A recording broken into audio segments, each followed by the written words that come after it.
Yeah. Shri Shri Mata जी की जय। श्री श्री माता जी की जय। ओम श्री गुरवे नमः। गुरुर्मध्ये स्थिता माता मातृमध्ये स्थितो गुरु। गुरुर्माता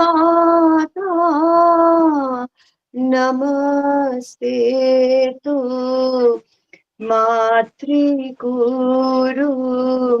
नमाम्यहम्।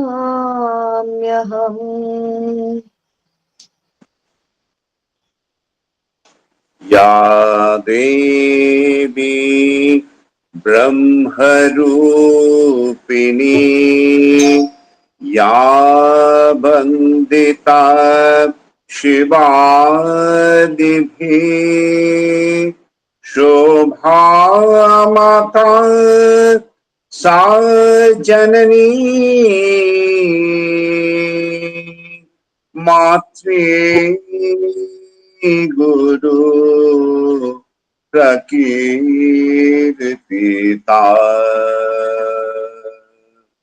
भक्ति भावेन नितान्तान् प्रणमाम स्तवै स्तुतान्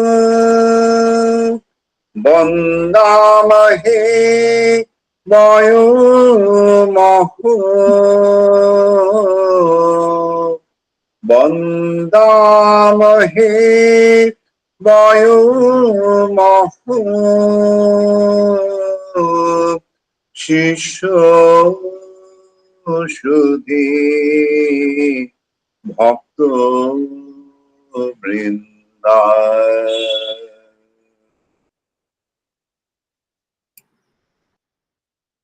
এখন আমরা 5 মিনিটের জন্য জব করব সবাই মিলে।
শ্রী মাতাজি কি জয়।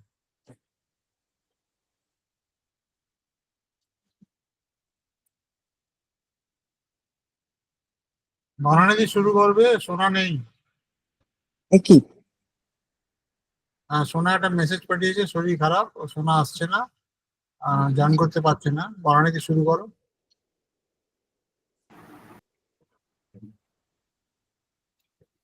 এবার আমরা সকলে মিলে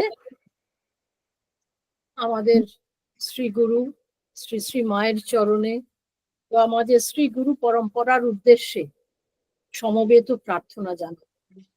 আসুন সকলে মিলে বলি, তোমরা এসো, অবতীর্ণ হও, আমাদের পরিত্রাণ করো এই ভয়ঙ্কর অন্ধকার থেকে। আমাদের সকল অন্যায় অপরাধ ক্ষমা করে তোমাদের কৃপার উপযুক্ত করে তোলো। জয় জয়। জয়। মামুনির কৃপায় আমি এই লেখাটা, বাবি মাসির লেখাটা পড়তে শুরু করছি। জয় মা। Farewell to Kundagram, Part 3. Durga Puja was traditionally celebrated of the Raha family in Kundagram every year in a grand style. But in 1942, it became a very special occasion, with Shobhama arriving well before the official start of festivities. And to everyone's delight, she brought with her the treasured idols of Krishna and Radha. The plan was Shobhama will stay in Kundagram for a 3-month stretch with Dima, Gaur, and Prashad, knowing they would be living in his newly constructed extensions to the Kundagram house made Dadu very happy, even though he would have to leave right after Durga Puja ended. Much to everyone's surprise, Shobhama had decided to bring all the furniture and kitchen utensils from Borkanta for this stay. It seemed unnecessarily comprehensive, but Dima didn't think too much of her daughter's decision, rationalizing to herself that it made sense to have a proper setup in place since they were to stay for a stretch of 3 months. 2 days after the festival, Dadu returned to Borkanta with their domestic help Umesh. Dadu hated being parted from his beloved daughter, but he had accepted the plan because he recognized Dima needed to spend some time with their daughters, Hina and Shondha. Within a few weeks, the family in Kundagram received news that Dadu was very unwell. He was suffering from a peculiar kind of painful, pus filled furuncles, boils that formed just under the skin. The bacterial infection and inflammation had started under his left knee and was spreading upwards, and it was serious enough for doctors to advise immediate operation. Shobhama and the whole family, along with one of her uncles, set out for Borkanta immediately. She left her beloved Radha Krishna idols behind, entrusting an aunt with their care. On reaching Borkanta and seeing Dadu's painful condition, Shobhama decided to shift to Brahmanberia, where Bhaida's eldest sister, who was married into a family of Ayurvedic medical practitioners, lived. Brahmanberia was also closer to the district headquarters and had better medical facilities. Everyone was surprised to see the not yet 22-year-old take upon herself the complete responsibility of all medical care for her father. Shobhama showed a maturity well beyond her years, and in no time, all the elders were turning to her for guidance. She was a tireless nurse and discussed every step of Dadu's treatment with his doctors. The family took great comfort in seeing Shobhama at Dadu's bedside, even though he was becoming visibly weaker and the furuncles were spreading relentlessly. But they never felt helpless. All of them remembered how she had brought Gaur back from the brink when he had been ill, and were certain she would not let anything happen to her beloved father.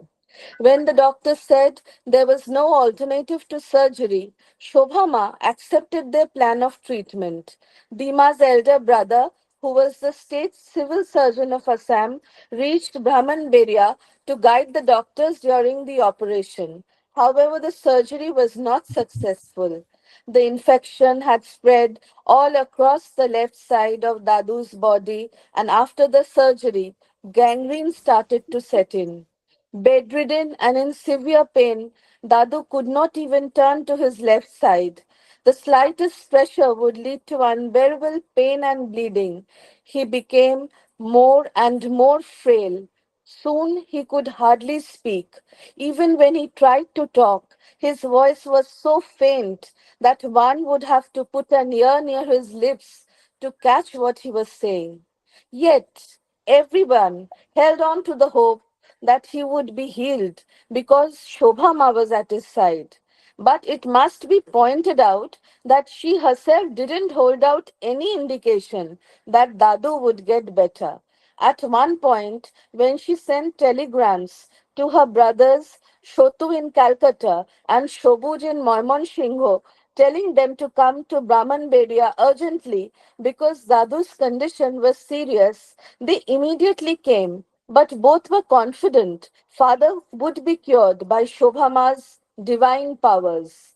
She also sent messages to Dadu's brothers and cousins all across Kumilla and Tripura, telling them to come and see him because Dadu's condition was very serious.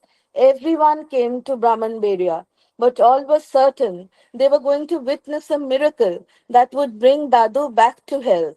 One night, Shobha's ma's cousin Ila, who lived in Habiganj, felt a very strong urge to go to Brahmanberia. She wrote in her memoir, I had never traveled alone, but the urge to see Shobhama was so intense that against the advice of all the seniors in the family, I ventured out on a 3 a.m. train and reached Brahmanberia on 13 January morning. Shobhama greeted me warmly, and from her expression, I felt a great hope surging inside me that my uncle will be absolutely cured. I was ready to leave the very next day, but Shobhama told me to stay back another day. I should have understood from her comment. All that has to happen will happen by 1st of Magh, Bengali calendar, that is 15th January. But I felt reassured, interpreting her words with the hope that in a day, Shukaka, as I used to call him, will be fully cured. But from the 15th January morning, there was a subtle change in Shobhama. We all saw her constantly wiping tears while nursing Shukaka. She also ensured all the doctors stayed in attendance that night, but she organized this so calmly that we all thought it was just a precaution. Shukaka's condition was steadily deteriorating, and yet hope remained steadfast in our hearts that she would tide over this crisis, just as she had done when Gaur was ill. Recalling this life changing episode, many years later, Shobhama's elder brother Shotu had written, I rushed to Brahmanberia from Calcutta, where I had joined my first job, but never for a moment could I have imagined that with Shobha beside him, father would not be revived. But on that fateful day, I realized Shobha has no attachments. She was so close to father, yet how easily she bade him the final goodbye. Father's condition was becoming very worrisome. Doctors were giving up hope, but we had pinned our hopes on Shobha.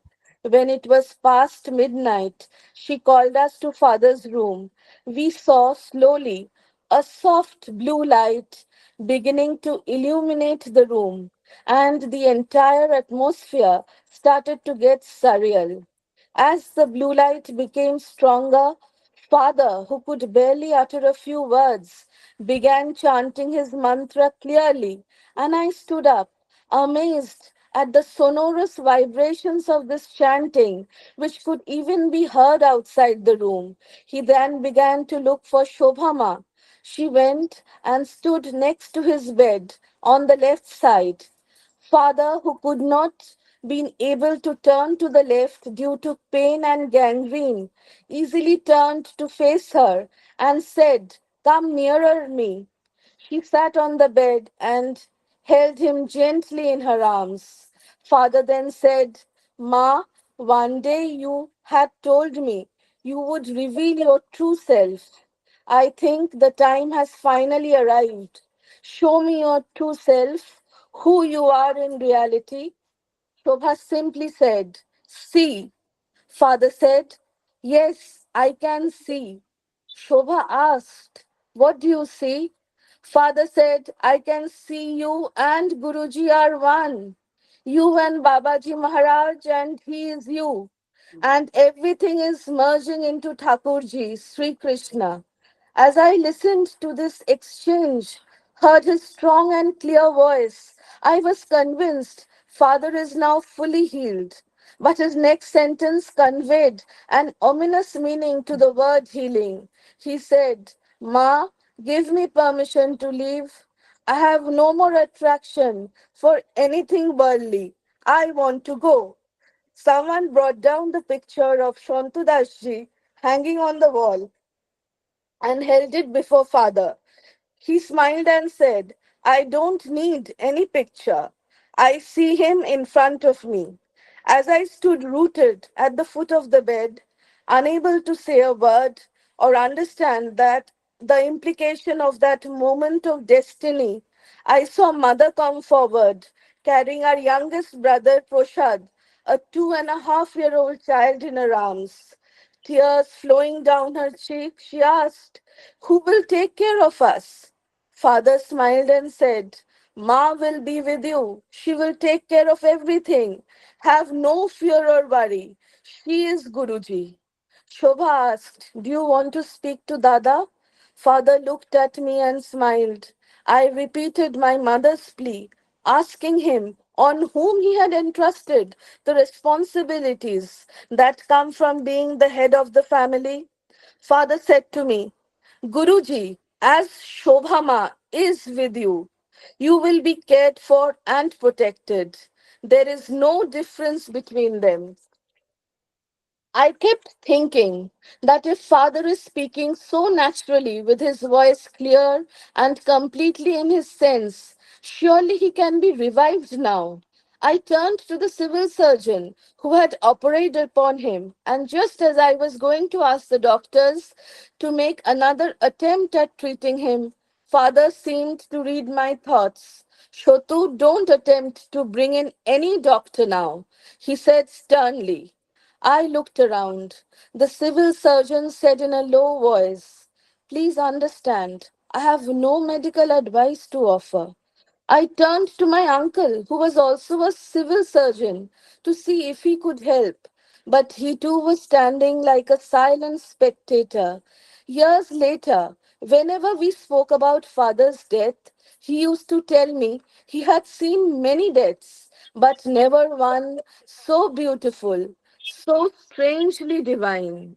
The room by then was filled with blue light and reverberating with Shobhama and father's voices chanting the mantra together.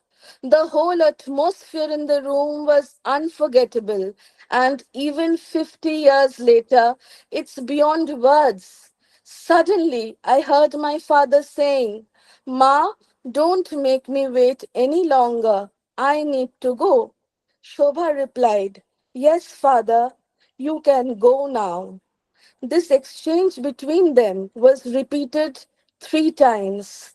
Then suddenly, the blue light that had illuminated the room all this time was gone.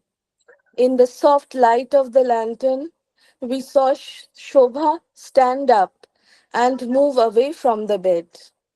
Dadu's passing left Shotu filled with rage at Shobhama. After the funeral, he confronted his sister, accusing her of being heartless. He pointed to her brothers and sisters, who were all young children. Was this any age to lose their father? He asked. She patiently heard him and then replied, Dada, I loved father just as much as you did.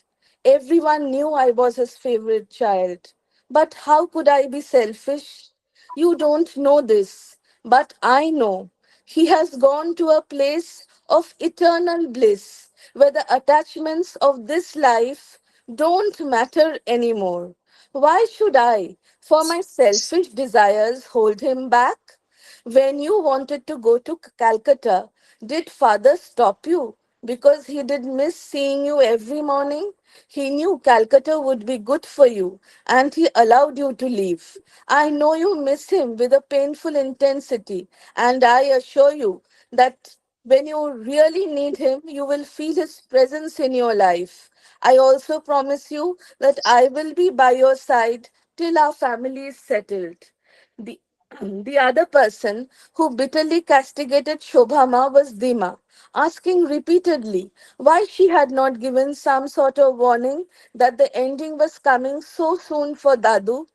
Ma, you enjoyed 20 years of a perfectly happy married life. If you had known his lifespan, the shadow of death would have marred each day of those blissful years with fear.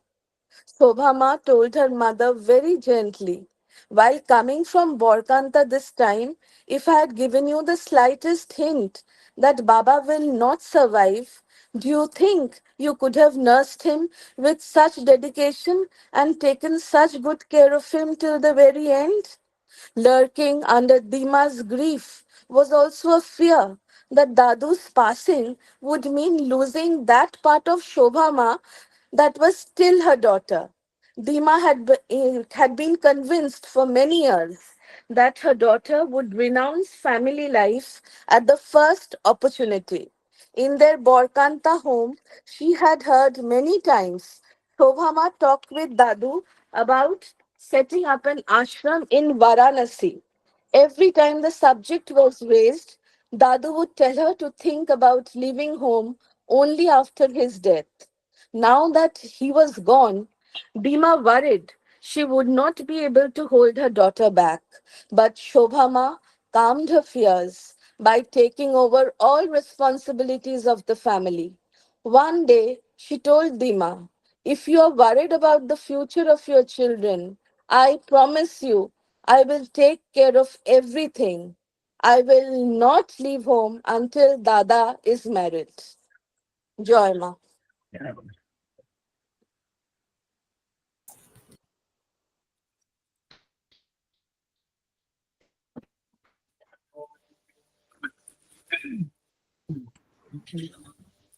মধুর তোমার শেষ যে না পায়, ও গো, মধুর তোমার শেষ যে না পায়, প্রহর হলো শেষ, ভুবন জুড়ে রইল লেগে আনন্দ আবেশ, আনন্দ আবেশ, মধুর তোমার শেষ যে না দিনান্তেরে এক কোণাতে সন্ধ্যা মেঘে শেষ সোনাতে, দিনান্তেরে এক কোণাতে সন্ধ্যা মেঘে শেষ সোনাতে, মন যে আমার গুঞ্জরেছে, গুঞ্জরেছে কোথায় নিরুদ্দেশ, মধুর তোমার শেষ যে না পায়।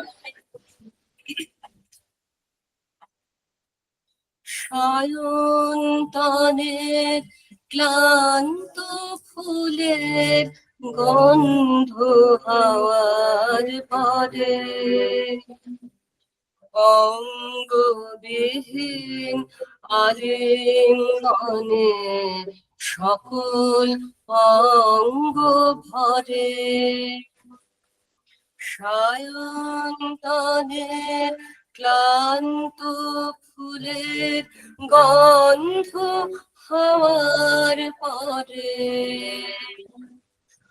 অঙ্গবিহীন আলিঙ্গনে সকল অঙ্গ ভরে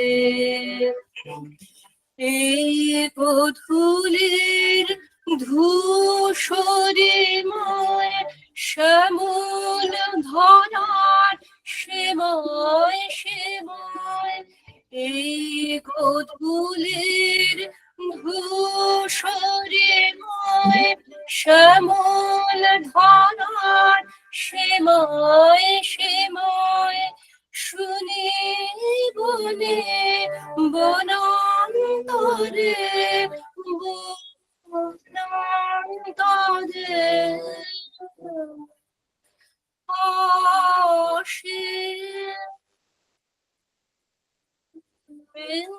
গানের দেশ মধুর তোমার শেষ চেনা পায় গো মধুর তোমার শেষ চেনা পায় প্রহর পুলুষে ভুবন জুড়ে রইল লেগে আনন্দ আবেশ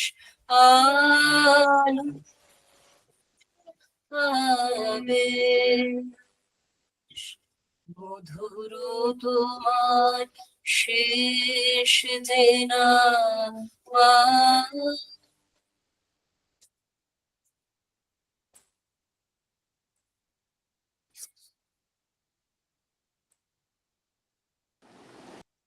ভীষণ ভালো লাগলো। কি আনমিউট কর। Part 4. Shobha Ma was true to her words, but her plans involved taking some tough decisions. She immediately shut down the Borkanta house and bade her final goodbye to the city. Then she returned to Kondagram. This was when everyone realized Shobha Ma, with her foresight, had planned everything well in advance. With only the bare minimum furniture in the Borkanta house, packing was completed quickly. Not just that, most of Shobha Ma's siblings were already settled in other places, so their education did not suffer any disruptions because of Dadu's passing. Shobuj was wondering if he should quit his studies and instead look for a job, but Shobha Ma assured him that she would be able to manage the finances. You should complete your graduation, she told her brother. So Shobuj went back to Maimansingh and Shotu returned to Calcutta, where he had started his first job a few months ago.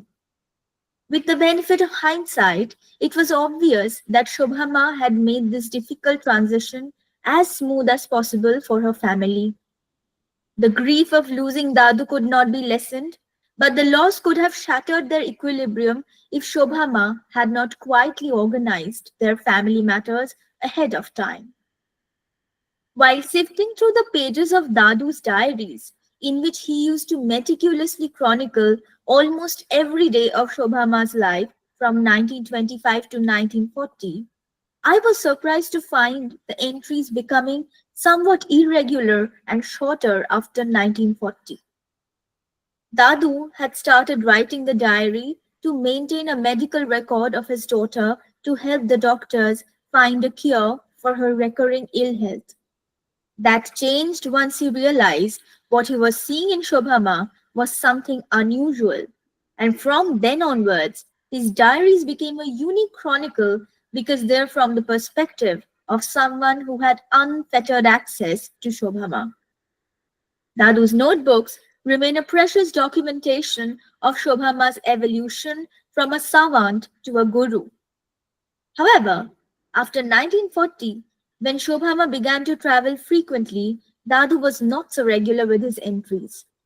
Partially, this was due to the fact that he could not always accompany her since he had his own work commitments. Also, her meteoric rise in the spiritual stature was baffling even for Dadu.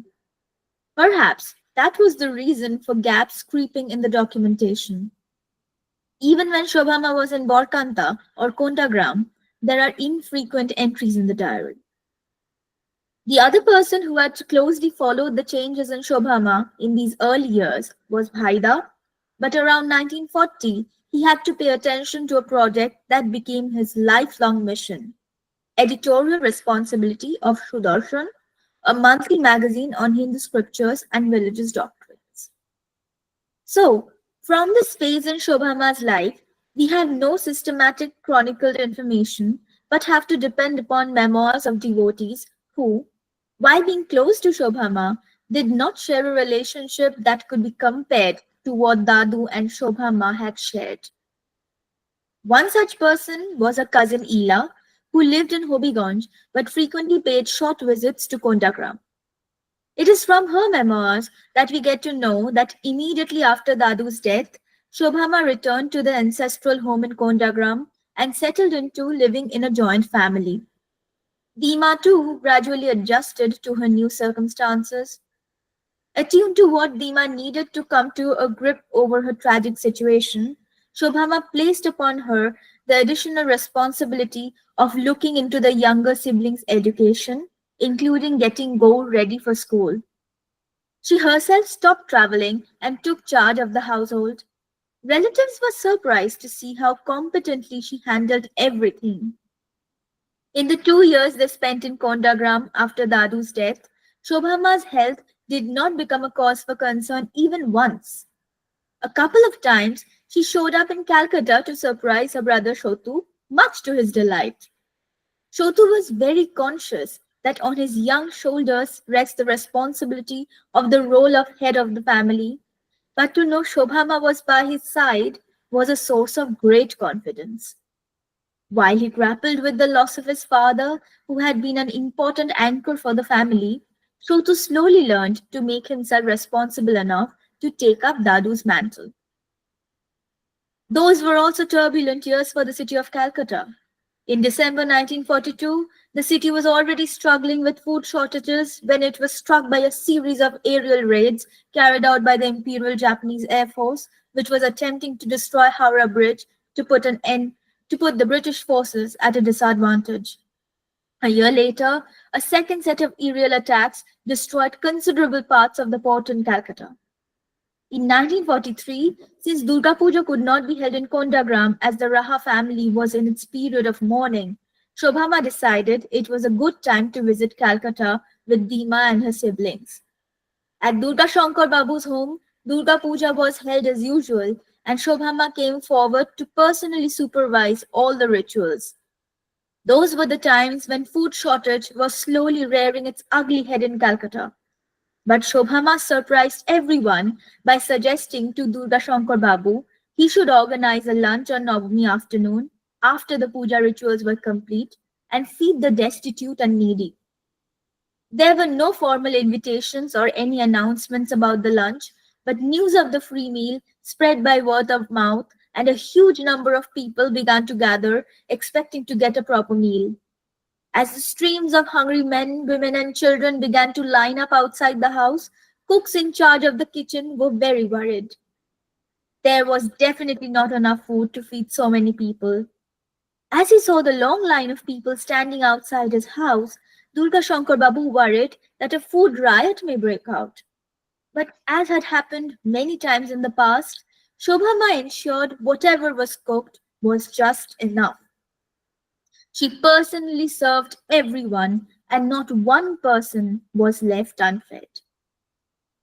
A couple of days later, when Shobhama was getting ready to leave, Durga Shankar Babu urged her to shift out of Kondagram and come to Calcutta permanently.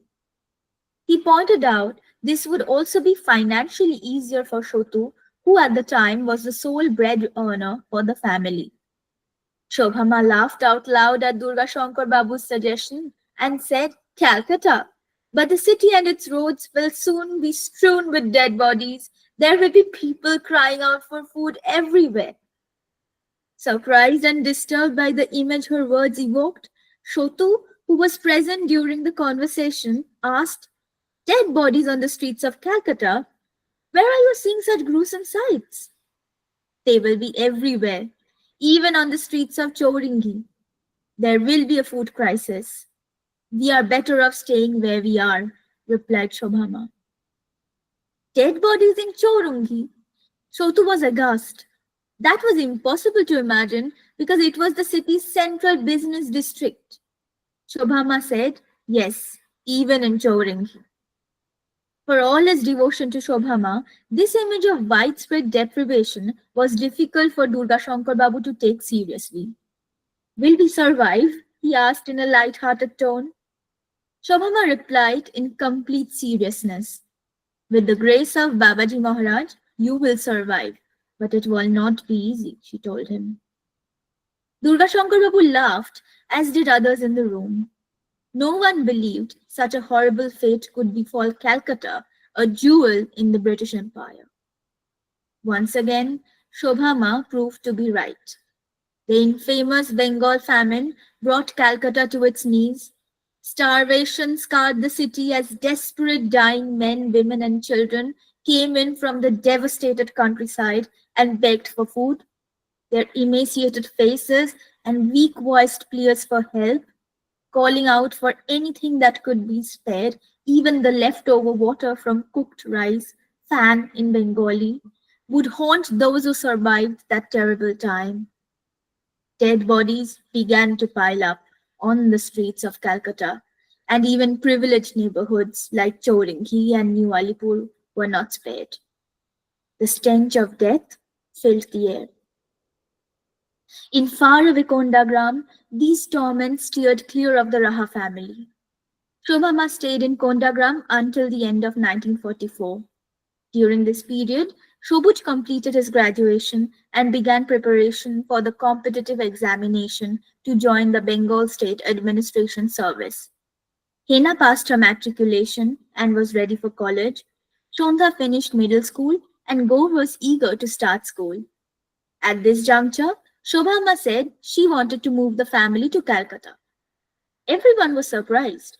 For Dima, the suggested move to Calcutta made the fear of losing a daughter, who had so often talked about renouncing the family for Varanasi, resurfaced. She told Shobhama as much, and Shobhama again assured Dima that she would take no such step until Dada or Shotu was married. Life in Kondagram had settled into a comfortable rhythm when all of a sudden Shobhama declared she would leave Kondagram and go to Calcutta. When her uncles heard of her plan to leave Kondagram, they were very surprised. Everyone was of the opinion that while the sons should make the most of better work opportunities in Calcutta, the women and children had best remain in Kondagram. Here, they lived in their own home and were surrounded by people they knew and trusted. Food was never in short supply, and living in the village was financially more viable than settling a whole family in a big city like Calcutta. Shobhama's suggestion to her uncles that they should sell off the property in Kondagram and move out as quickly as possible seemed impractical. Those were indeed dramatic times for families living in northeastern India. Subhash Chandra Bose's Indian National Army had raised many hopes. The official resolution for creating Pakistan had been adopted by Muslim League as early as 1942, but the communal violence that would ravage certain parts of India was still too far in the future to anticipate. None of Shobhama's uncles took her advice. In the end, when partition placed Kondagram in East Pakistan and political violence made it impossible for the family to stay on in their beloved home, Dadu's brothers and cousins had to abandon their properties and flee Kondagram almost overnight. Long before that, in December 1944, Shobhama told Durga Shankar Babu that she was considering moving to Calcutta and asked him to look for a home near Durga Shankar Babu's own place, which Shotu could afford to rent. By a strange coincidence, within a few weeks, the first floor in the building just opposite his house became available. Durga Shankar Babu wasted no time and immediately signed a yearly lease for the first floor flat of 9B Baliganj Place. This would be Shobhama's address for the next few years. In that small flat in Baliganj Place, Shobhama surrounded herself with people devoted to her. 2 houses away, at 6 Baliganj Place, lived Rai Bahadur Khogendranath Mitra with his family. A short distance away was Purna Chandra Roy. His wife and Dima took an instant liking, and the entire family became devoted to Shobhama.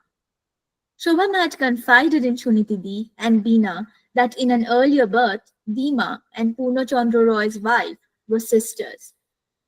I remember her as a very fair and sweet-looking lady. We used to call her Lal Dida. When Shobhama decided to build her ashram in Varanasi, Purna Chandra Roy's 2 daughters, Konu and Krishna, were among the first to accompany her. Others who lived close by were Dr. Suresh Deb and his wife Beena. Soon, Shobhama's cousins Shamor and Shoshodhar rented another flat in Baliganj Place, which became very handy for accommodating occasional guests. They all had the family to settle down, and around Shobhama, a new extended family began to take shape. Slowly, the days of Borkanta and Kondagram became cherished memories, while life in Calcutta charmed everyone with its city slicker glamour and the excitement of finding new friends and unexpected miracles. Whether disciple or devotee, Shobhama referred to everyone, young or old, as her children, and for all of them, life came to be centered around the mother figure of Shobhama, who had turned this group of scattered strangers into one large family. She was their spiritual guru, but in everyday life, she was their loving mother, their confidant, and their guide. Sharma.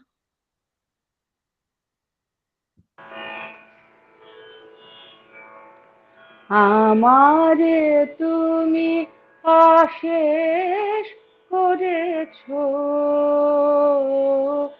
এমনি লীলা তব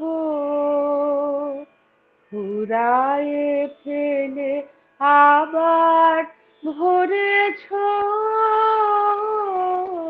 জীবন নব নব আমারে তুমি অশেষ করেছো এমনি লীলা তব কত যে গিরি কত যে নদী তীরে বেড়ালে বহি ছোট বাঁশিটি রে কত যে গিরি কত যে নদী তীরে বেড়ালে বহি ছোট বাঁশিটি রে কত যে তান বাজালে ফিরে ফিরে কাহারে তাহা কব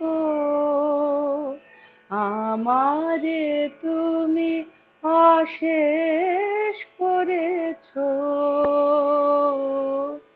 এমনি লীলা তব তোমারি ওই অমৃত পরশে আমারও প্রিয়া খানি হারালো সীমা বিপুল হরষে উথলি উঠে বাণী আমার শুধু একটি মুঠি ভরে দিতেছ দান দিবস বিভাবরে আমার শুধু একটি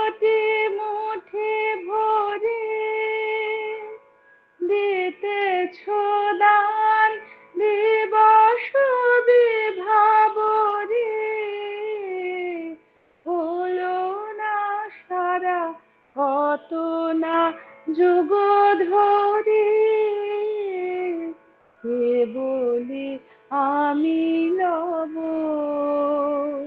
আমারে তুমি অশেষ করেছ এমনি লীলা তব ফুরায়ে ফেলে আবার ভরেছ জীবন নব নব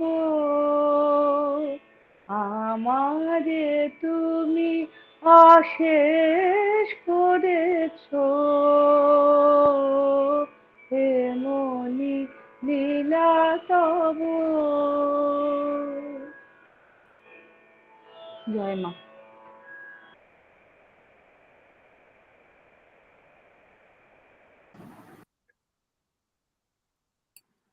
দিয়ে আনমিউট করতে হবে। করেছি তো। হ্যাঁ বলো। আগামী 5ই জুন এবার দশহরা পড়েছে, তার আগে এটাই আমাদের শেষ সেশন বলতে গেলে সমবেত প্রার্থনার। কাজেই আজকে আমরা একটু আমাদের দাদা গুরুজি মহারাজজি শ্রী শ্রী 108 স্বামী সন্ত দাসজি মহারাজকে সশ্রদ্ধ ভাবে স্মরণ করব। অধ্যাপক দেবীপ্রসাদ ভট্টাচার্যের ভূমিকা, যেটা তিনি লিখেছেন ব্রহ্মর্ষি সন্ত দাস ও তাহার অমৃত বাণী বইটিতে, তার একটি অংশ পড়ে শুনিয়ে।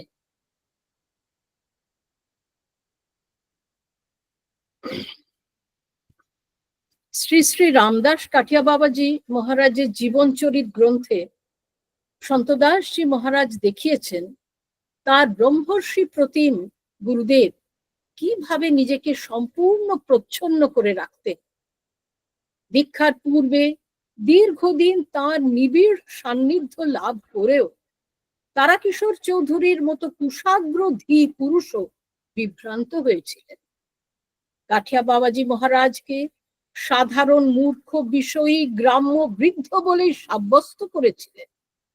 তার পূর্বে কিছু কিছু অলৌকিক ঐশ্বর্য তার মধ্যে প্রত্যক্ষ করেও সন্ত দাসজি নিজেকে প্রচ্ছন্ন করেছিলেন আরো বেশি, তবে সেটা সম্পূর্ণ অন্যভাবে।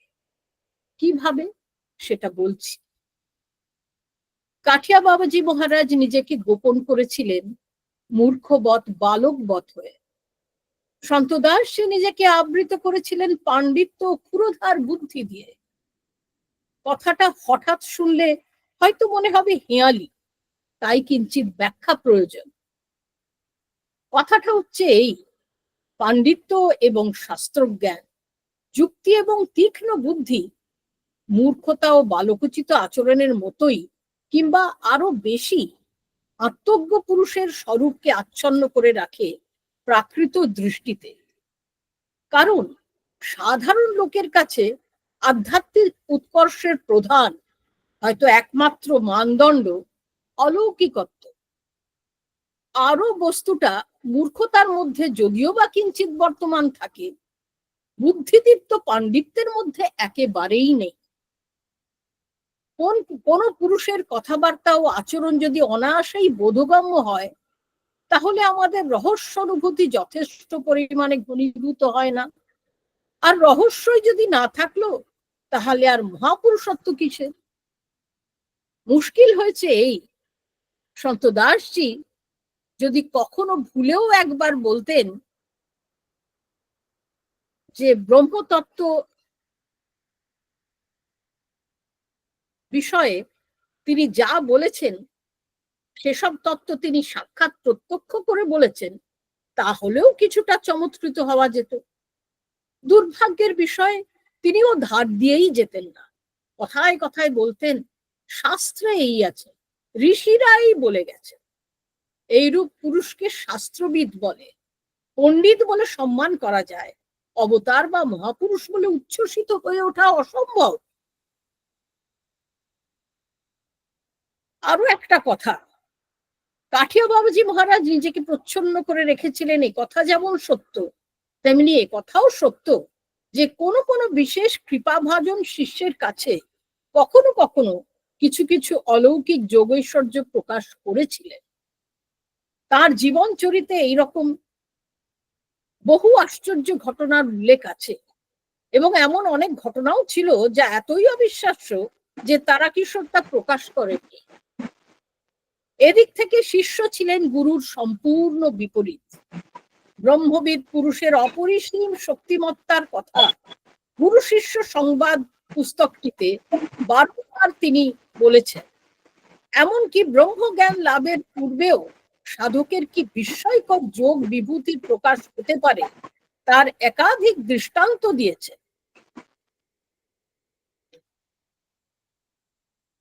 অথচ নিজের জীবনে সে তুলনায় প্রায় কিছুই প্রকাশ করেননি। শুধু তাই নয়, অলৌকিকত্বের প্রসঙ্গ উঠলে প্রায়শই এড়িয়ে যেতেন কিংবা বলতেন ওসব কিছু নয়। মুক্ত পুরুষের আচরণ জড়ন্মত্ত পিশাচবৎ, এ ধারণাটা বহুল প্রচারিত। শাস্ত্র এর সমর্থন কোথাও কোথাও পাওয়া যায়। কথাটার তাৎপর্য হচ্ছে নানা প্রকার অস্বাভাবিক ব্যবহার দ্বারা তারা আত্মগোপন করে থাকেন এবং শাস্ত্রবিধিও তারা যদৃচ্ছাক্রমে লঙ্ঘন করে থাকে। তারা শাস্ত্রবিধির অধীন নন, একথা শাস্ত্রই বলেছে। সন্তদাসজি কিন্তু নিজেকে প্রচ্ছন্ন সাধারণ বুদ্ধির দূরতিগম্য করে রেখেছিলেন। সম্পূর্ণ অন্যভাবে তার আচার ব্যবহার, ক্রিয়াকলাপ, কথাবার্তা ছিল সম্পূর্ণ সুস্থ, স্বাভাবিক এবং শাস্ত্র নিয়ন্ত্রিত। অন্যান্য দিক থেকে যেমন শাস্ত্রের সারভূত শ্রীমৎ ভগবদ গীতার জীবন্ত প্রতিমূর্তি, তার সমগ্র জীবন ভগবদ গীতার একটি অপূর্ব ভাষ্য। তার সিদ্ধি লাভের পরবর্তী জীবন পর্যালোচনা করলে দেখা যাবে বাহ্য ব্যবহারে তিনি গীতার একটি বিখ্যাত শ্লোক অক্ষরে অক্ষরে পালন করে গেছেন।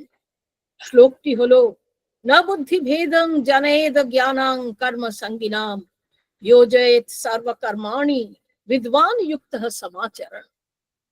তাঁরই নিজের কৃত বঙ্গানুবাদ উদ্ধৃত করছি। কর্মাসক্ত চিত্ত পুরুষগণের বুদ্ধিতে সংশয় উৎপাদন করবে না। বিহিত কর্মের অনুষ্ঠান বিদ্বান পুরুষগণ না করিলে সেই সকল কর্ম করণীয় কিনা তদ বিষয়ে অজ্ঞ পুরুষগণের সংশয় উপজাত হইতে পারে। অতএব কর্ম না করিয়া এইরূপ সংশয়ের কারণ হইবে না। বিদ্বান পুরুষ অনাসক্ত হইয়া সমস্ত কর্ম স্বয়ং আচরণ করত অজ্ঞ ব্যক্তিগণকে কর্মে সংযোজিত করবেন। একটা কথা তিনি প্রায় বলতেন শুনেছি, ব্রহ্মবিদ পুরুষ হওয়ার অর্থ ন্যাচারাল ম্যান, অর্থাৎ সহজ স্বাভাবিক মানুষ হওয়া। একবার তার জনৈক শিষ্যকে একটি পত্রে আশ্বাস দিয়েছিলেন, দেহান্তে তোমার উচ্চগতি অবধারিতই আছে। শিষ্যের মনে কথাটার প্রতিক্রিয়া অবিমিশ্র আনন্দদায়ক হয়নি, কারণ বাক্যের আরম্ভে দেহান্তে শব্দটা ছিল। একদিন সন্তদাসজি শ্রুতিগোচর হয় এমন ভাবে কিঞ্চিত উচ্চই স্বরেই শিষ্যটি শ্লেষ মিশ্রিত শবতোক্তি করলেন, তো মরে গিয়ে দারোগা হব। বুদ্ধিমান শিষ্য জানতেন তার গুরুদেব তার চেয়েও বুদ্ধিমান, অতএব ইঙ্গিতটা বুঝতে তার দেরি হবে না। হলো তাই। সন্তদাসজি কাছেই দাঁড়িয়েছিলেন, সঙ্গে সঙ্গে ঘুরে দাঁড়িয়েই এক প্রচন্ড ধমক দিলেন, আধ্যাত্মিক উন্নতি বলতে কি বোঝো বলো তো? চতুর্ভুজ হতে চাও? আরেক দিনের ঘটনা, শিবপুর আশ্রম। জনৈক শিষ্যের বিরুদ্ধে নানা অভিযোগ উঠেছে, সম্পূর্ণ মিথ্যা অভিযোগ। সন্তদাসকে বলা হলো, সব মনোযোগ দিয়ে শুনলেন, তারপর বললেন বিচার হবে। হাইকোর্টের খ্যাতনামা ব্যবহারজীবী ছিলেন, কাজেই সাড়ম্বরে বিচার সভা আহুত এবং আয়োজিত হলো। বিচার আরম্ভ হলো। অভিযুক্ত শিষ্যকে বিচারক উচিত গাম্ভীর্যের সঙ্গে সর্বসমক্ষে প্রশ্ন করলেন, এসব অভিযোগ যা শুনছি তা কি সত্য? দুর্জয় অভিমান ও দারুণ ক্ষোভের সঙ্গে নিরপরাধ আসামি পাল্টা প্রশ্ন করলেন, এইসব অভিযোগ, তার আগে আপনি আমার একটি প্রশ্নের জবাব দিন। আপনি বলুন, আপনি সব দেখছেন কিনা? যদি সাক্ষী সাবুত ডেকেই আপনাকে বিচার করতে হয়, তাহলে আপনার আশ্রয় গ্রহণ করবার তো কোনো দরকার ছিল না আমার, আগেই বেশ ভালো ছিলাম। সন্তদাস এবার নিজেই শিষ্যের কাছে অভিযুক্ত। কিছুক্ষণ নিরুত্তর হয়ে রইলেন, তারপর সস্নেহে শিষ্যের পিঠে হাত দিয়ে শান্ত দয়ার্দ্র স্বরে বললেন, বাবা, দেখছি তো বটেই, কিন্তু তোমরা এইসব সাধারণ লৌকিক ব্যাপারে অলৌকিকত্ব আশা করতে যাও কেন বলো তো? তাছাড়া তোমাকে তো আমি অভিযুক্ত করিনি, শুদ্ধ জিজ্ঞাসা করেছি অভিযোগ সত্য কি না। হ্যাঁ কি না বললেই তো সব মিটে যায়। সন্তদাসজি এক জায়গায় লিখেছেন, ব্রহ্মবিদ পুরুষের যে তৃতীয় দিব্য নেত্র প্রস্ফুটিত হয় বলে শাস্ত্রের প্রসিদ্ধি আছে, তা সম্পূর্ণ সত্য। এবং এ কথাও সত্য যে চর্মচক্ষু ব্যবহার না করেও তারা দিব্য দৃষ্টিতে সব কিছুই দেখতে পান। তার মানে কিন্তু এই নয় যে তারা সাধারণ লৌকিক ব্যবহারে তারা স্থূল চক্ষুরেন্দ্রিয় প্রয়োগ করেন না। তারা আমাদের মতোই চোখ দিয়ে দেখেন। এই ঘটনাটির ক্ষেত্রে কথাটা স্মরণীয়। আর সন্তদাসজি যাকে ন্যাচারাল ম্যান বলেছেন, ভগবত গীতায় তাকেই বলা হয়েছে গুণাতীত পুরুষ। গুণাতীত পুরুষ বলতে কি বোঝায় সেটা তার জীবনের একটি আশ্চর্য ঘটনায় সুন্দরভাবে উদ্ঘাটিত হয়েছে।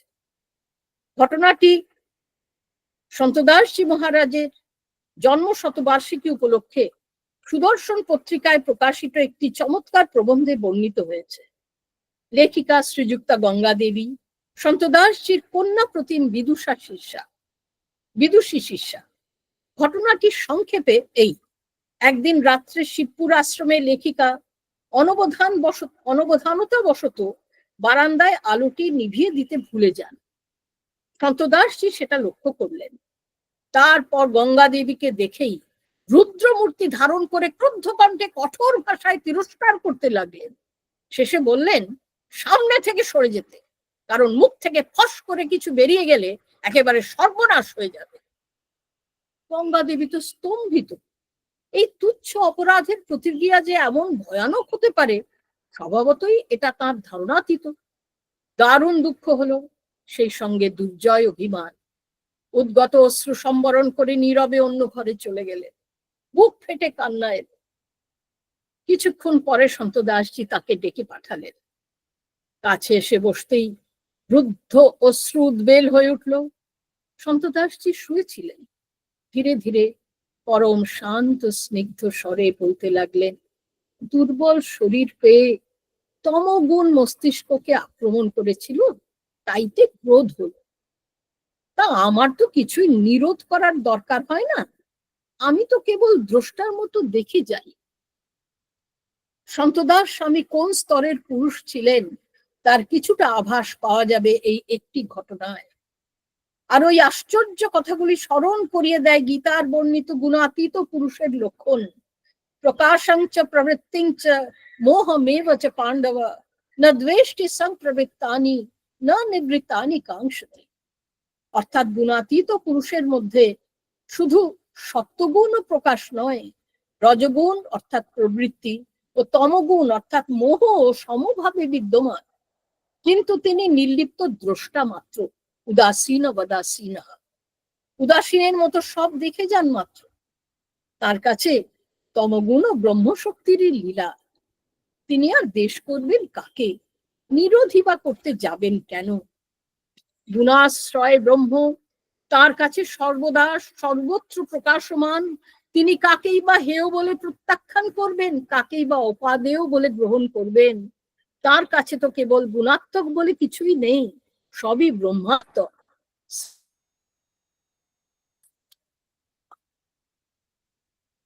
তার সিদ্ধি লাভের পরবর্তী জীবন পর্যালোচনা করলে মাঝে মাঝে মনে হয় তিনি যেন চেষ্টা করে অত্যন্ত সতর্কতার সঙ্গে নিজেকে সংবৃত করে রাখতেন, পাছে কিছু প্রকাশ হয়ে পড়ে।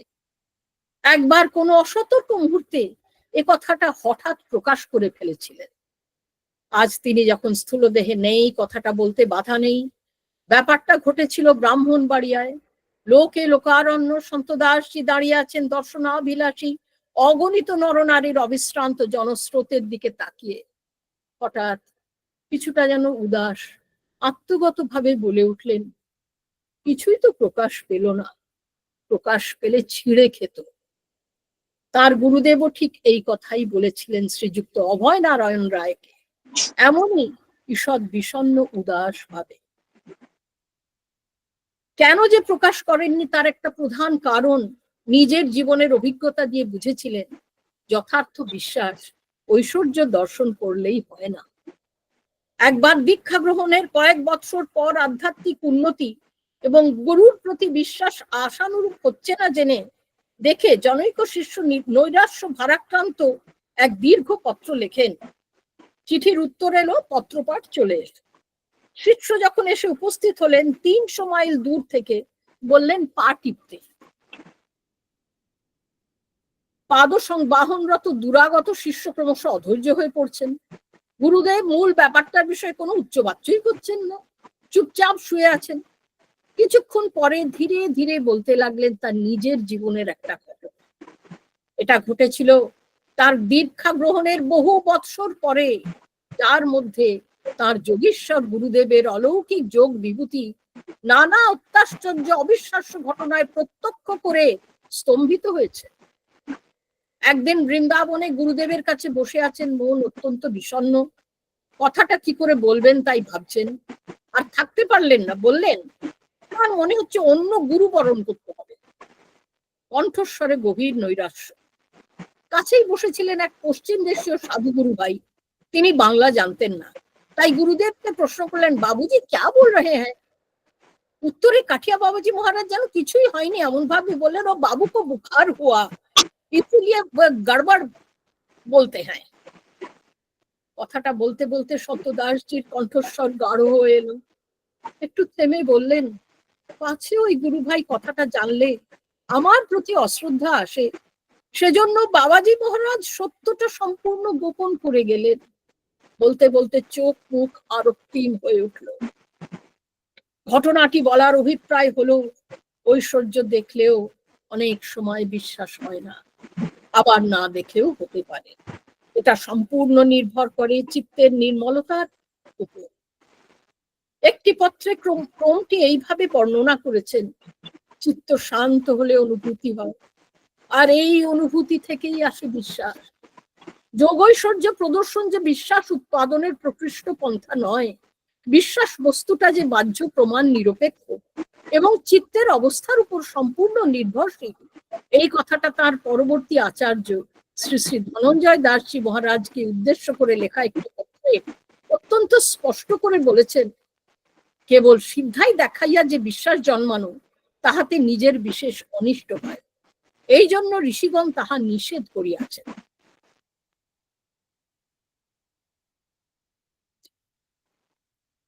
সাধনায় লক্ষ্যভ্রষ্ট হওয়া কত সহজ এবং লক্ষ্যের চিত্ত দৃঢ় অবিচলিত রাখা সাধকের পক্ষে যে কত কঠিন তা তিনি জানতেন।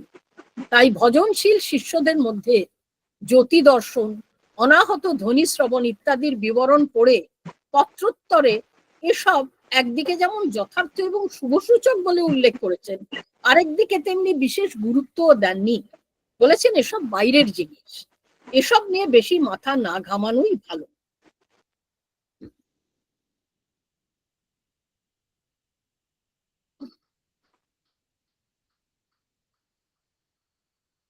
উচ্চাঙ্গের সাধন, ধ্যান, ধারণা, সমাধি সকলের জন্য নয়, এ কথাটা বারবার তিনি খুব জোর দিয়ে বলেছেন। এই প্রসঙ্গে একটি পত্রে লিখেছেন, বর্তমান কালে জীব 5 মিনিট কালও চিত্ত স্থির করতে সমর্থ হয় না। ধ্যান, ধারণা, সমাধি প্রভৃতি কিরূপে এইরূপ চিত্তের দ্বারা সম্পন্ন হইতে পারে? এই কারণেই সাধারণত ওইসব উচ্চাঙ্গের সাধন তিনি শিষ্যদের উপদেশ করিতেন না। ভগবত সেবা বুদ্ধিতে নিষ্কাম কর্মযোগ, তার মতে কলিযুগের পক্ষে এই হচ্ছে সর্বসাধারণের অবলম্বনীয় প্রকৃষ্ট সাধন। নিষ্কাম কর্মের ফলে সিদ্ধ শুদ্ধি হয়, আর তখনই যথার্থ উচ্চাঙ্গ সাধন অবলম্বনে অধিকার জন্মায়। একবার কথোপকথন মানে এইখানে আজকে এতটা অবধি পরে বাকিটা নেক্সট টাইম করো। কারণ বেশ। এতটা কনসেন্ট্রেট অডিও পসিবল হয় না, কেমন? বেশ বেশ, আর আমি এই কয়েকটা লাইন বলে শেষ করে ঠিক দিচ্ছি। আছে। একবার কথোপকথনকালে বর্তমান যুগে সেবার মাহাত্ম্য সম্বন্ধে উপদেশ দিচ্ছিলেন। শ্রোতৃবৃন্দের মধ্যে একজনের কথার ভাবে বোঝা গেল এটাকে তিনি অপেক্ষাকৃত নিম্নাঙ্গের সাধন বলে মনে করেন। সন্ত দাসজি তাকে উদ্দেশ্য করে বেশ কঠোর স্বরেই বললেন, ভাবছো খুব করে জপ ধ্যান করবে, এই তো? পাগল হয়ে যাবে। 5 মিনিট ঠিক ঠিক ভগবত ধ্যান করলে যে শক্তি সঞ্চারিত হবে তা তোমার এই অপটু শরীর ধারণ করতেই পারবে না। আজকে এইখানে বলেই শেষ করছি। এর পরবর্তী অংশটা পরবর্তী সেশনে আমি পড়ব। জয় মা, জয়। জয় মা। আগামীকাল কাজী নজরুল ইসলামের 126তম জন্মদিন। ওনার জন্মদিনের প্রাক্কালে আমার শ্রদ্ধাঞ্জলি। আমি একটা ভাটিয়ালি গান শোনাচ্ছি। গ্রাম্য বধূর বেদনার কাহিনী। তার মাঝি স্বামীর প্রতীক্ষায় তার দিন কাটে। গাঙের জোয়ার বারবার এসে ফিরে যায়, তার দেখা মেলে না। কবির ভাষায় গানে তার মর্মস্পর্শী অনুভূতি ফুটে উঠছে। আমি চেষ্টা করছি। গাঙে জোয়ারে লো ফিরে, তুমি এলে কই? গাঙে জোয়ারে লো ফিরে, তুমি এলে কই? খিড়কি দুবার খুলে পথ পানে চেরো, গাঙে জোয়ারে লো ফিরে, তুমি এলে কই? গাঙে জোয়ারে লো ফিরে, তুমি এলে কই? কালো জামের ডালের ফাঁকে আমায় দেখে কোকিল ডাকে। কালো জামের ডালের ফাঁকে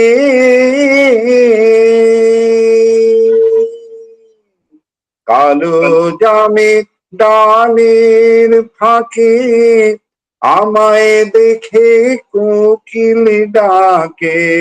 আজও কেন যায় না দেখা, আজও কেন যায় না দেখা, তোমার নাইয়ের ছই?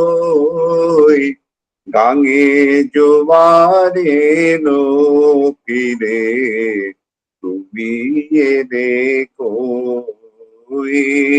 গাঙে জোয়ারে লো ফিরে, তুমি এলে কই? চুল বেঁধে আজ সেজে গুজে দিন জ্বালাই সাঁঝে, ঠাকুর ঝিরা মুচকি হাসে, আমি মরি লাজে, আমি মরি লাজে। বাদলা রাতে বৃষ্টি ঝরে, মন যে আমার কেমন করে। বাদলা রাতে বৃষ্টি ঝরে, বাদলা রাতে বৃষ্টি ঝরে, মন যে আমার কেমন করে। আমার চোখের জলে বন্ধু, আমার চোখের জলে বন্ধু, মাঠ করে থই থই। গাঙে জোয়ারে লো ফিরে, তুমি এলে কই? গাঙে জোয়ারে লো ফিরে, তুমি এলে কই? খিড়কি দুবার খুলে পথ পানে চেরোই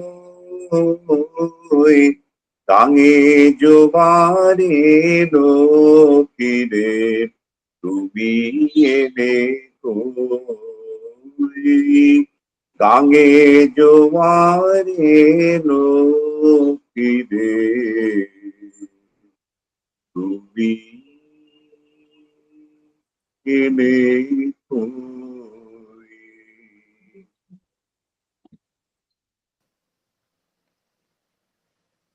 জয় মামুনি। আমি মামুনির লেখা দুটো চিঠি পড়ছি পত্রাশিস থেকে। ওং হরি, সন্ত আশ্রম, বারাণসী, 5/5/63 ইংরাজি সালের। নারায়ণেশু, আদরের। তোমার পত্র পাইয়া সুখী হইয়াছি। কোনো ব্যাপারে অস্থির হইয়া পড়িও না। সব ব্যাপারে ধৈর্য নিয়া এবং নির্ভরশীল হইয়া কাজ করিয়া যাইতে চেষ্টা করিও। তোমরা বিরাট গুরু পরম্পরা শক্তি লাভ করিয়াছ। তোমাদের কোনো চিন্তা নাই জানিবে। নির্ভর করিতে পারিলে দেখিবে তাহার জিনিস তিনি কোলে করিয়াই রাখিয়াছেন। যত নাম করিতে পারিবে ততই যে তোমরা তার আদরণীয় ইহা উপলব্ধি করিতে পারিবে। তুমি মন খারাপ করিও না। সব সময় তার নাম নিয়া মনে আনন্দ রাখিতে চেষ্টা করিবে। মা তো তোমাদের সঙ্গেই আছেন, তবে কেন প্রাণটা ছটফট করিবে? ভগবানের নাম করিয়া যাও, তবে মা যে নিকট হতে নিকটতম তাহা উপলব্ধি করিতে পারিবে। যখনই মন খারাপ লাগিবে তখনই নাম করিয়া যাইবে। নামের দ্বারাই যথার্থ মঙ্গল হয় এই বোধ রাখিবে। তাহা হইলে দেখিবে দুঃখ অভিভূত হইবে না। ভগবান যখন যে ব্যবস্থা করেন তাহা মঙ্গলের জন্যেই। এই বোধ রাখিতে চেষ্টা করিও। গুরুজি সব সময় তোমার নিকটেই আছেন, এই বোধ রাখিতে চেষ্টা করিও। তাহা হইলে দেখিবে নিজেকে অসহায় দুর্বল মনে হইবে না। সর্ব ব্যাপারে ভগবানের ওপর নির্ভরশীল হইতে চেষ্টা করিবে। আমার আদর আশিস নিও। অত্র মঙ্গল, রাধে শ্যাম, আশীর্বাদিকা মা। আমি আরেকটা চিঠি পড়ছি মামুনির লেখা। ওং হরি, সন্ত আশ্রম, বারাণসী, 26/4/54 ইংরাজি সাল। নারায়ণেশু, আদরের। তোমার সুন্দর বিস্তারিত স্বপ্নাবলী পেয়ে বড় ভালো লাগলো। ভুলের পথে তোমাদের যাওয়ার উপায় নেই। মাঝে মাঝে পা বাড়াতে পারো মাত্র। তবে যার হাতে ঝুঁটি ধরা আছে সে এক টানে ঠিক পথে এনে দাঁড় করিয়ে দিবে। কাজেই ভাবনা কি? স্বপ্নটি ভারী সুন্দর এবং আনন্দদায়ক। আমি সবসময় আছি এবং থাকিব। কাজেই দুঃখ কি? দুঃখ তো আছেই, কিন্তু প্রাধান্য দিয়ে কি লাভ? দুঃখের মধ্যেও যে সুখ আছে তাহাই অন্বেষণ করিয়া বাহির করিতে হইবে। যেমন অন্ধকারের মধ্যে আলো রইয়াছে। তোমরা ব্রহ্মচারিণী, আনন্দের উৎস তোমাদের মধ্যেই রইয়াছে। একটু নাড়া দিলেই তাহা শতধারে বাহির হইয়া আসিবে। তোমরা সাধারণের মতো কর্মলিপ্ত না হয়ে দ্রষ্টার মতো কর্ম করিয়া যাইতে চেষ্টা করিবে। তাহাতে কর্ম করিলেও বন্ধন প্রাপ্ত হইবে না। তোমরা যে অসাধারণ তা ভুলিও না। তাহলে ভালো হইতে ভালোতম হবার একটা স্পৃহা জাগিবে। যখন যাহার যত্ন করো তাহারই যত্ন করো বলিয়া জানিবে। আমি যে সবার মধ্যে আছি তাহা ভুলিও না। ভুলিও না তাহার রূপ সহস্র দিকে ছড়িয়ে আছে। কুড়িয়ে আপন করে নাও। যতটুকু তোমার সৌরভ অন্যকে বিলিয়ে যেতে চেষ্টা করো। তোমার দ্বারা কোনো অন্যায় অবিচার যেন না হয় তৎপ্রতি লক্ষ্য রাখিও। আদর আশিস নিও। অত্র মঙ্গল ইতি মা। জয় মা।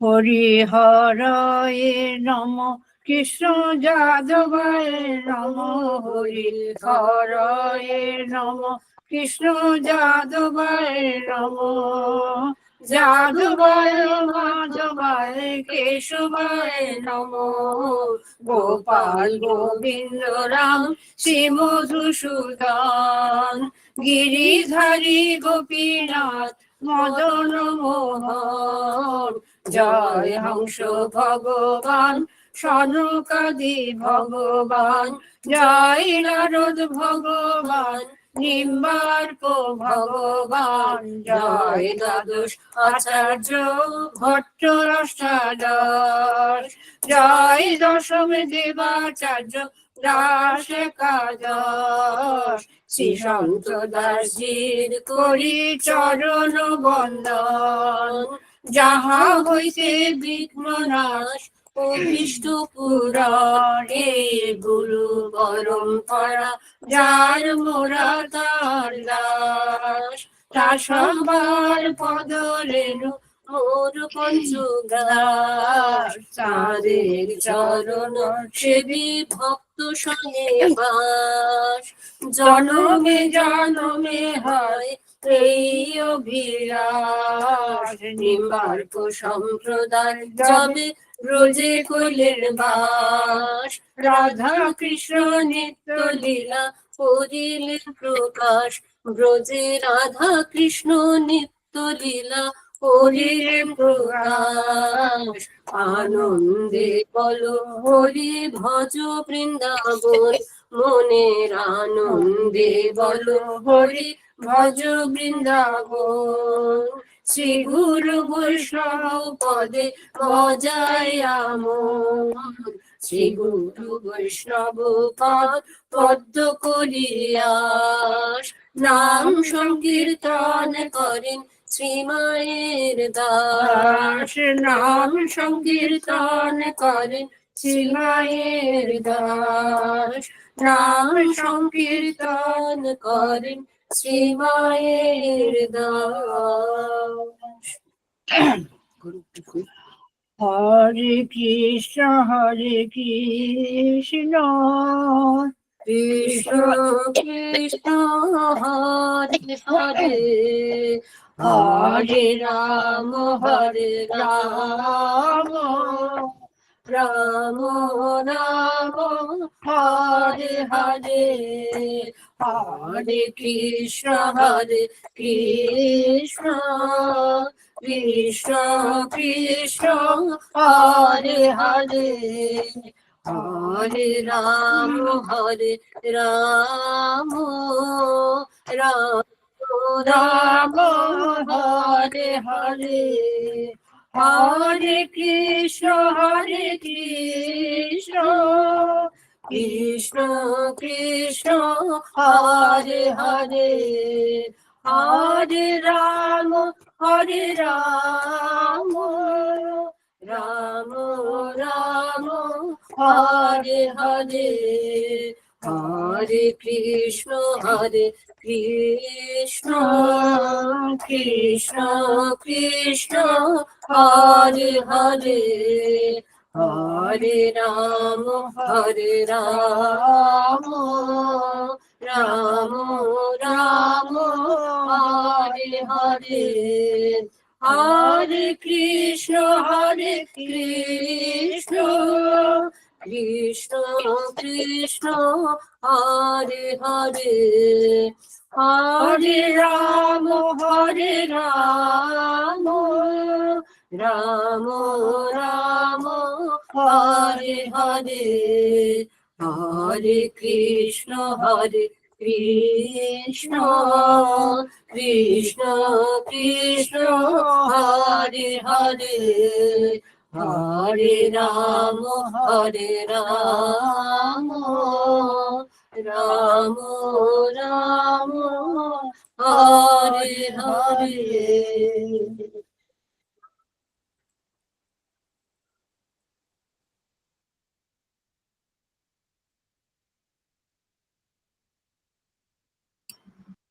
ॐ শ্রী গুরবে নমঃ।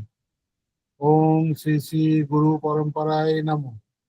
শ্রী হংস ভগবান কি জয়। শ্রী সনকাদি ভগবান কি জয়। জয় শ্রী নারদ ভগবান কি জয়। জয় শ্রী নিম্বার্ক ভগবান কি জয়। জয় শ্রী শ্রীনিবাস আচার্য কি জয়। জয় শ্রী বিশ্বাচার্য কি জয়। জয় শ্রী পুরুষোত্তম আচার্য কি জয়। জয় শ্রী বিলাস আচার্য কি জয়। জয় শ্রী স্বরূপ আচার্য কি জয়। জয় শ্রী মাধব আচার্য কি জয়। জয় শ্রী বলভদ্রাচার্য কি জয়। জয় শ্রী পদ্মাচার্য কি জয়। জয় শ্রী শ্যামাচার্য কি জয়। জয় শ্রী গোপালাচার্য কি জয়।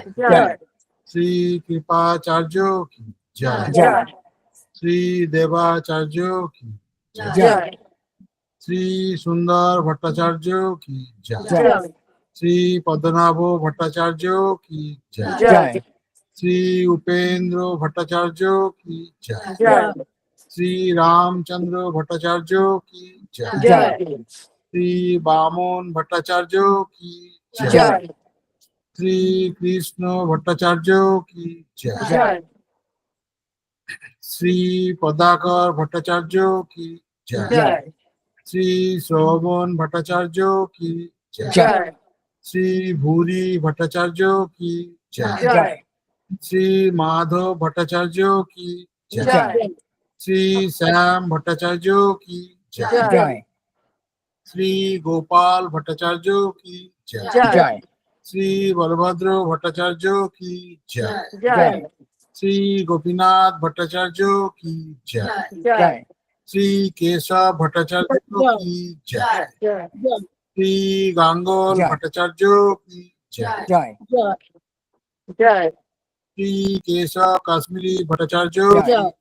শ্রী শ্রী ভট্টাচার্য জয় জয় শ্রী হরিব্যাস দেবাচার্য কি জয় জয় শ্রী সবুরাম দেবাচার্য কি জয়। জয় জয় শ্রী কর্ণহর দেবাচার্য কি জয়। জয় জয় শ্রী পরমানন্দ দেবাচার্য কি জয় জয় শ্রী চতুর চিন্তামণি দেবাচার্য কি জয় জয় শ্রী মোহন দেবাচার্য কি জয়। জয় জয় শ্রী জগন্নাথ দেবাচার্য কি জয় জয় শ্রী মাখন দেবাচার্য কি জয় জয় শ্রী হরি দেবাচার্য কি জয়। জয় জয় শ্রী মথুরা দেবাচার্য কি জয় জয় শ্রী স্বামী শ্যামলদাস জি কি জয় জয় শ্রী স্বামী হংসদাস জি কি জয় শ্রী স্বামী হীরাদাস জি কি জয় জয় শ্রী স্বামী মোহনদাস জি কি জয়।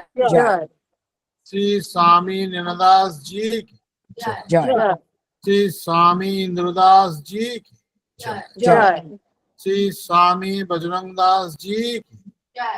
জয় श्री स्वामी गोपाल दास जी की জয় জয় श्री स्वामी देवदास जी की जय। জয় श्री श्री 108 स्वामी रामदास काठे बाबा जी महाराज जी की जय। জয় श्री श्री 108 स्वामी संतदास बाबा जी महाराज जी की जय। জয় अनंत श्री शोभा माता जी জয় श्री श्री माता जी की जय। জয় श्री श्री माता जी की জয় জয় श्री श्री माता जी की জয় श्री श्री माता जी की জয় श्री श्री माता जी की जय। জয় আচ্ছা, ক্ষমা প্রার্থনা মন্ত্র পড়ার আগে আমি তোমাদের একটা জিনিস জিজ্ঞেস করি। আগামী আমাদের কত তারিখে পড়ছে রে শান্তনু? আমাদের নেক্সটটা বোধহয় 9 তারিখ 10 তারিখ কিছু না, 9 তারিখে কি? 8 পড়বে 8 8 আট, আট, আট, আট। 8 পারমিতা পাপা আচ্ছা 8 তারিখে আমরা পুরো মিলন মন্দিরটা আরেকবার করতে পারি, আগে যেরকম একবার করেছিলাম। সমর্পিতা হ্যাঁ ভালো হয়। আমি নেই বাবিদি, 8 তারিখে আমি থাকছি না। আচ্ছা কোথায় যাচ্ছিস? একটু ভুটান যাচ্ছি। আচ্ছা বেড়াতে। আমি আর রোদ্দুর তারপরে কনফারেন্স আছে, কনফারেন্স করে 13 তারিখে ফিরবো। আচ্ছা, রোদ্দুর আগে 10 তারিখে চলে আসবে। Okay. সেলিব্রিটি। ওর বর ও তো তপা বল, পারবি কিনা? তোর গলা তুই, তারপরে তানিয়া, তোরা বল, তোরা যদি গানগুলো করতে পারিস তবেই হবে। তানিয়া না না, তানিয়া আর আমি মিলে তো করতে পারবো না। না, নিশ্চয়ই সম্পাদি, পাওয়া যাবে। মিষ্টি, সোনা, তারপরে ইয়ে কোথায় গেল? 8 তারিখে বকুলদি, হুম, সম্পাদি বকুলদি সবাইকে লাগবে। বকুলদি, সবাইকে সোনা, লাগবে, একটু সবাইকে কোঅর্ডিনেট লাগবে। করে। যদি জয়াদি না থাকে, কেয়াদি, হুম, গোপাদি, এদের সবাইকে লাগবে। সবাই মিলেই হবে। হ্যাঁ, সবাই নন্দুদা, মিলে করতে হবে। নন্দুদা, ভাবিলি নন্দুকে জিজ্ঞেস করতে হবে। নন্দুদা, যদি ভাবিলি? পুরো করতে হয়। বলো। আমি বলছি কি তুমি আগে জয়টা দিয়ে দাও, আজকে একটু লং হয়ে গেছে তো। শোন না, হ্যাঁ। তুই এটাকে পজ কর না, পজ না কর পজ না। শান্তনু জানিস সব না, আমার মনে হয় ক্ষমা প্রার্থনা আচ্ছা, মন্ত্রটা ওটা করে করে নিই, তারপর সবকিছু করে discuss করবো। তারপরে আচ্ছা, ঠিক আছে, ঠিক discussion। আছে, ওকে ওকে। এটা হলো त्वमेव माता च पिता त्वमेव, त्वमेव बन्धुश्च सखा त्वमेव, त्वमेव विद्या द्रविणं त्वमेव, त्वमेव सर्वं मम देव देव। आवाहनं न जानामि विसर्जनं, पूजां चैव न जानामि त्वं गति परमेश्वर। ॐ मन्त्रहीनं क्रियाहीनं भक्तिहीनं यदर्चितं तत्सर्वं क्षम्यतां देव, दीनं माम् आत्मसात् कुरु। यदक्षरं परिभ्रष्टं मात्रहीनं च यद् भवेत् तत्सर्वं क्षम्यतां देव, प्रसीद परमेश्वर। ॐ अपराधः सहस्राणि क्रियन्ते अहर्निशं मया, तानि सर्वाणि मे देव क्षमस्व गुरुदेव। दुर्लभ विषयत्याग, दुर्लभ तत्त्वचिन्तनं, दुर्लभा सहजावस्था सद्गुरु करुणा विना। ॐ अपराधः सहस्रसङ्कुलं पतितं भीम भवार्णवोदरे, अगतिं शरणागतं हरे, कृपया केवलम् आत्मसात् कुरु। ॐ इतः पूर्वं प्राण बुद्धि देह धर्माधिकारतः जागृत स्वप्न सुषुप्त अवस्थासु मनसा वाचा हस्ताभ्यां पादभ्याम् उदरेण शिश्ना यत् स्मृतं यत् यदुक्तं यत् कृतं तत्सर्वं ब्रह्मार्पणं भवतु स्वाहा। मां मदीयं सकलं सम्यक् श्रीकृष्णाय समर्पयामि। ओम तत्सत्। ओम हरि ओम। আজকের মতো প্রার্থনা সভা সমাপ্ত।